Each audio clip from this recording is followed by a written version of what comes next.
स्त्री का घर। तुम्हें कितनी बार बताया है, मेरे तैयार होने से पहले मेरा नाश्ता तैयार हो जाना चाहिए। शादी के 25 सालों बाद भी मुझे क्यों बार बार एक ही बात बतानी पड़ती है लता? तुम्हें क्या है?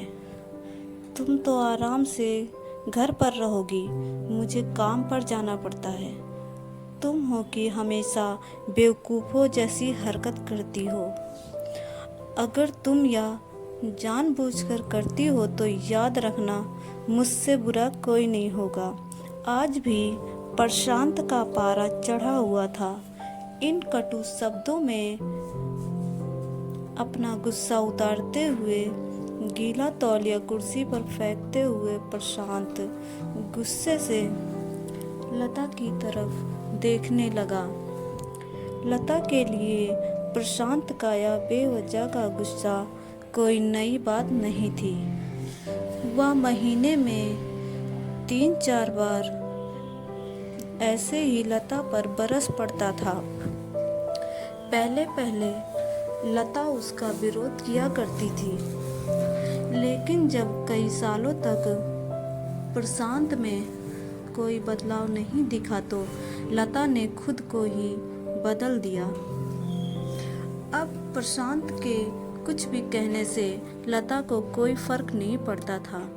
प्रशांत हर बात वो चुपचाप सिर नीचे झुकाए सुन लेती थी। शादी के पहले 5 साल तक लता ने पूरी कोशिश की थी कि प्रशांत को बदला जाए, लेकिन फालतू का गुस्सा करना और बाद में लता को भला बुरा कहना, या मानो जैसे उसकी आदत बन गई थी। कोई भी वाद विवाद होता तो प्रशांत सीधा लता को बोल देता, अगर मैं तुम्हें अच्छा नहीं लगता तो क्यों नहीं चली जाती अपने मायके, क्यों रहती हो मेरे साथ? इतना सब कुछ होने के बावजूद लता प्रशांत के साथ रहती थी, क्योंकि उसे अपनी बेटी की फिक्र थी। और वह जाती भी तो कहाँ, अपने बूढ़े हो चुके माँ बाप को इस उम्र में परेशान करना वह नहीं चाहती थी। समाज और लोग क्या कहेंगे, यह भी तो उसे देखना था। वह इतनी पढ़ी लिखी भी तो नहीं थी कि खुद जाकर कोई नौकरी कर सके और अपनी बेटी का पालन पोषण कर सके। लता को अपनी फिक्र नहीं थी, उसको फिक्र थी तो बस अपनी शादी लायक हो रही बेटी की। लता नहीं चाहती थी कि पति पत्नी के झगड़े की वजह से काव्या डिस्टर्ब हो। काव्या की पढ़ाई पूरी हो चुकी थी, उसके लिए अब शादी के रिश्ते आने लगे थे। कई रिश्तों को काव्या ठुकरा चुकी थी। 2-3 महीने बाद एक अच्छा रिश्ता आया। रिश्तेदारों और पहचान के लोगों ने भी लड़के के बहुत गुणगान किए थे। प्रशांत एक शाम अपनी बेटी के पास बैठकर उसे बताने लगा, काव्या बहुत अच्छा लड़का है, पढ़ा लिखा है, बड़ा घर है, बहुत अच्छी नौकरी करता है। ऐसे रिश्ते बार बार नहीं आते बेटा, इस बार मना मत करना।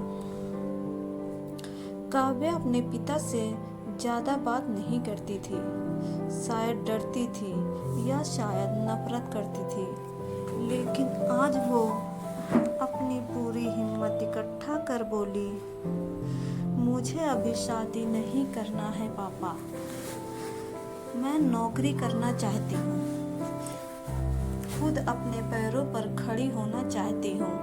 हाँ तो उसमें क्या बड़ी बात है, मैंने लड़के से बात की है, वह तुम्हें किसी बात के लिए नहीं रोकेगा।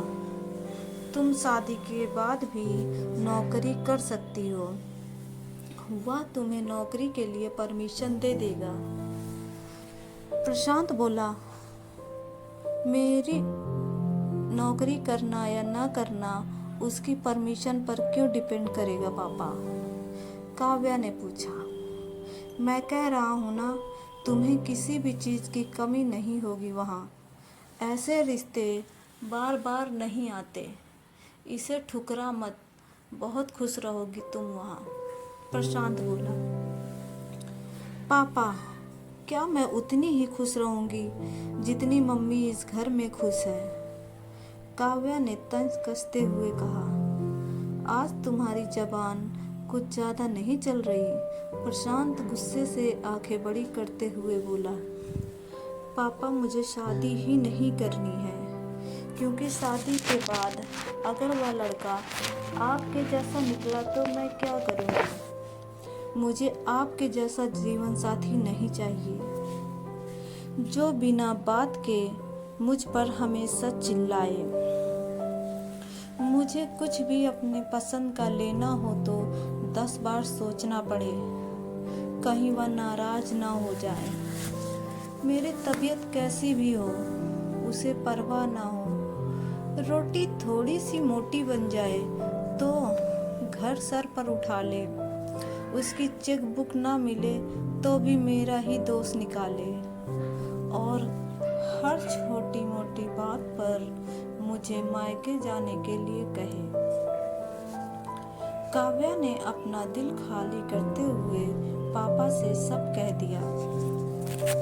प्रशांत का गुस्सा 7वें आसमान पर था, लेकिन उसके मुंह से एक भी शब्द नहीं फूट रहा था।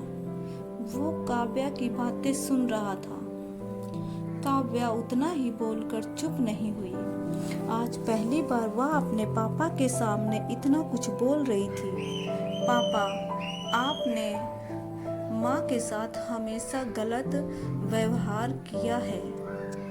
आप अपने ऑफिस का गुस्सा बिना सोचे समझे माँ पर उतार देते हैं। कभी इस बात की परवाह भी नहीं करते कि उन्हें कैसा लगता होगा। आपकी बातें सुन सुन माँ ने अपना स्वाभिमान खो दिया। प्रशांत आज पहली बार अपने किए बर्तावों को महसूस कर पा रहा था। वह इतना ही बोल पाया, जो तुम्हारा मन है वो करो, मैं तो इतना बुरा हूँ ना। काव्या ने प्रशांत का हाथ पकड़ा और बोली, पापा मुझे सिर्फ एक सवाल का जवाब दे दो। क्या आप चाहेंगे कि मेरा पति आपके जैसा हो? अगर आपका जवाब हाँ है तो कर दीजिए मेरा रिश्ता आज ही, और ना है तो मुझे आत्मनिर्भर बनने दीजिए। प्रशांत कुछ भी ना बोल पाया और वहां से चुपचाप बाहर चला गया। आज उसे लता के सामने जाने में शर्म आ रही थी। चलते चलते उसकी आंखों से आंसू बह रहे थे। प्रशांत ने आज से अपने आप को बदलने का निश्चय किया। अगले दिन से लता ने अपने पति में काफी बदलाव देखा। वह सोचने लगी कि जो हिम्मत काव्या ने दिखाई है, वह हिम्मत अगर मैं पहले ही दिखा देती तो शायद आज परिस्थिति कुछ और होती। अब काव्या पढ़ लिख कर अच्छी नौकरी करने लगी थी और 3 साल बाद उसके लिए एक अच्छा रिश्ता आया और उसकी विदाई पर प्रशांत बोला, बेटा तू हमेशा खुश रहेगी, क्योंकि तेरा पति तेरे बाप जैसा नहीं है। प्रशांत की यह बात सुनकर लता और काव्या की आंखों से आंसू बहने लगे। दोस्तों, हमारे समाज में औरतों को भले ही देवी का दर्जा दिया जाता है, लेकिन वह स्वतंत्रता नहीं दी जाती जो उन्हें देनी चाहिए। उन्हें बचपन से ही बताया जाता है कि वह पराया धन है। स्कूल से आने में देर हो जाए तो पिटाई मिलती थी। मोबाइल पर बात करते हुए दिख जाए या खिड़की से झांकते हुए दिख जाए तो शक किया जाता है। माँ बाप का घर तुम्हारा नहीं है, पति का घर ही तुम्हारा घर है। जीवन भर यह बातें बता बता कर उन्हें ससुराल भेज दिया जाता है।